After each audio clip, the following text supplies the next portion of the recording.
everybody. Elida Zweidler-McKay with ZM Coach, where we're all about helping you move up in your career, whether that's moving up in your current organization or getting a new job somewhere else.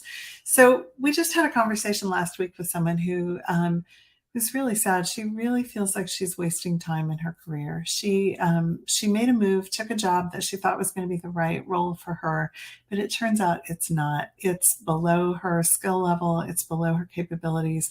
And she's frankly feeling really bored and really discouraged.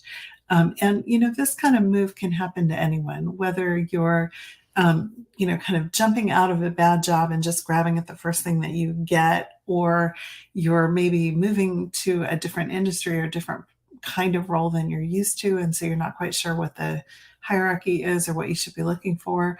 Or maybe, a company just kind of advertised a job in a way that made it sound more strategic or more senior than it actually was. Whatever the circumstance, when you end up in that kind of role where you're underemployed, it can be really discouraging. You can feel like here you are in this new job that you were excited about, and instead of being able to sort of grow and learn and develop and really build something and be part of something, you're instead kind of spinning your wheels.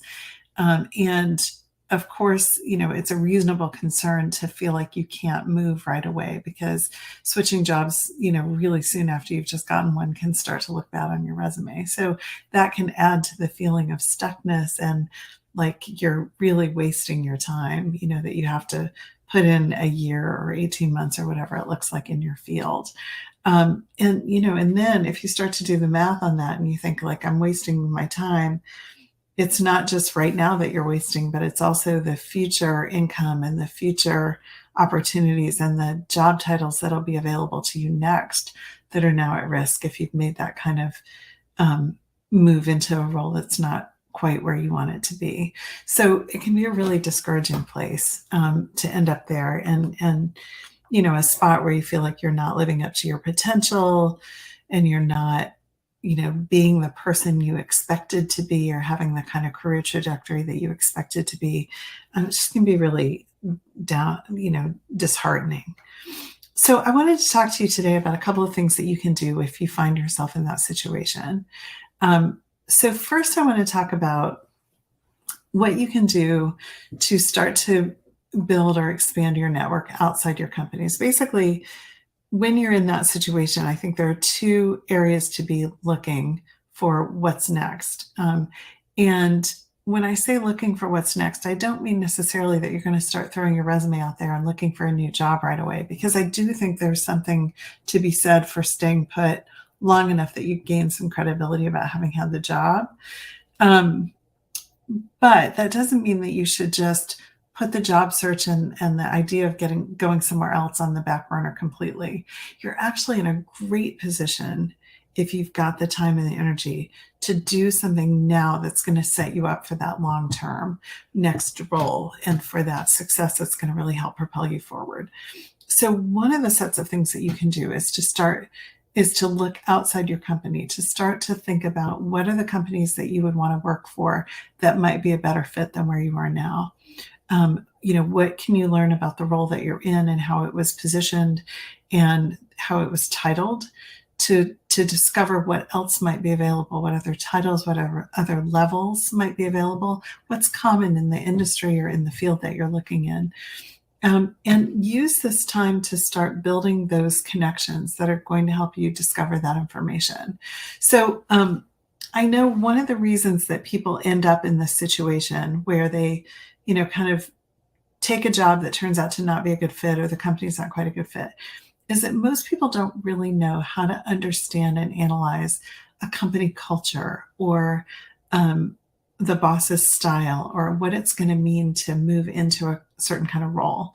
And that's where I've spent 20 years not only coaching clients, but also helping companies build their corporate cultures and talk about their corporate cultures and develop their ways of working inside their teams and roles and responsibilities and layers. So because I have that experience over inside corporations doing that work, I can tell you there are a lot of really great questions you can ask and ways that you can discover more about what a company is all about, what their culture is, who their people are, what it's like to work there, that you can do in and around the job interview process. And if you don't have a really solid process for how to figure that out, I would really recommend that you find a coach to work with who can help you do that, and that you start to do that long before you're actually even interviewing with a company.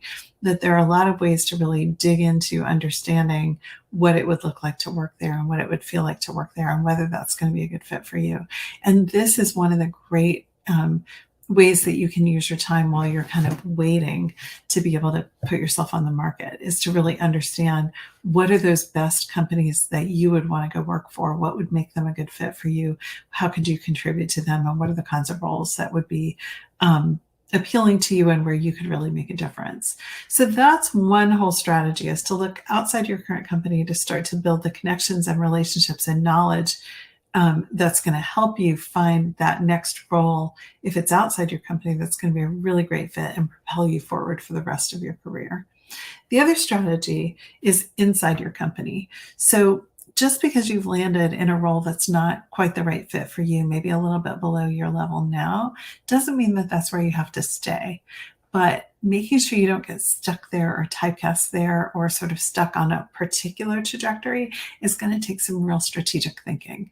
You're going to need to be building connections and relationships, not just with your boss and your own higher ups, but throughout the company and other areas, so that you can start to really figure out how do people tick inside different parts of the organization, and where might there be a better fit for you, and what would that look like, and who would you be working with, and how could you leverage some of those connections and relationships to get that next role or that next set of opportunities. So this is a great time, while you're not loving your current job, to find committees to be part of, or volunteer jobs to do, or other projects that you could go cut your teeth on, where you could be expanding your skill set, and more importantly, expanding your base of relationships and kind of knowledge base throughout the company, which is going to make you even more valuable. And it's all going to fit into making that case for whatever that next promotion would look like for you, so that you could get to the next level, or maybe even leapfrog the next level if you find someone who,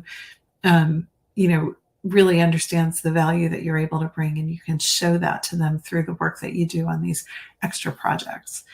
So two very different but very important strategies that you can pursue in parallel while you're doing the job that you've been paid to do. It doesn't have to take a lot of time and effort. It takes some really clear strategic thinking about where you're going to get the most bang for your buck on those particular strategies. And that is the kind of thing that I help my clients do. Now, what's cool about the way that we work with our clients is that most coaches focus on either executive coaching, so coaching you to be effective in your current role, or career coaching, so coaching you to go find that next job, your resume, your interview skills, all that stuff. The way I work with my clients is we work on both. And the reason that we do that is because you really never quite know where that next opportunity is going to come from. And setting yourself up for success in your current company can only help you when you're looking for the next job, because that's going to be the track record that you can point to, and the set of accomplishments that you're going to point to when you're looking for that next experience. So I think it's really important to have support and coaching for how to make the most of the role that you're in right now, even as you're looking for the next one, so that you can show up to those interviews and those opportunities with a really clear story about what you've been able to accomplish in your current job. And then I think it's important, whether you're really looking or not, to have a clear story about your own career progression and where you want to head to, and a resume that like represents you, and relationships outside your company that can help you be aware of what else might be out there. The days of 20 years of loyalty to a single company are long gone, and pretty much everyone needs to be building the kinds of relationships and connections that are going to help you get that next role outside your company, whether you use them now or not. So I think both of those approaches are important. I think it's important to do them simultaneously, and I think it's important to do them strategically, because either one can be a full-time job, and nobody's got time for that on top of a real full-time job, which is why we have a very clear process and set of ideas and steps for people to follow, so that they're not overwhelmed by all of that on top of their day jobs. If this is interesting to you, if you'd like to know more about how we work with clients and how we find that blend, especially if you've been feeling like you maybe made the leap into the wrong role or it's not a good fit for you or you're just not challenged the way you want to be anymore, let's talk. This is not time to just tread water or spin your wheels. This is time to really roll up your sleeves and make the most of what's in front of you, whether you make a move now or not, to really make sure you've got those opportunities lined up and available for when you're ready. Let us help you do that. We'd love to help. And I know the holidays are coming up, but there are still several weeks left in December. Nothing like getting yourself set up for a fresh start at the beginning of the year. We could focus now on lining up your goals and your strategies and then really hit the ground running in January. One less thing that you'd be kind of waiting to start. So encourage you to book a call with my team. We'll get on the phone with you and talk with you about where you are now in your career, where you want to go.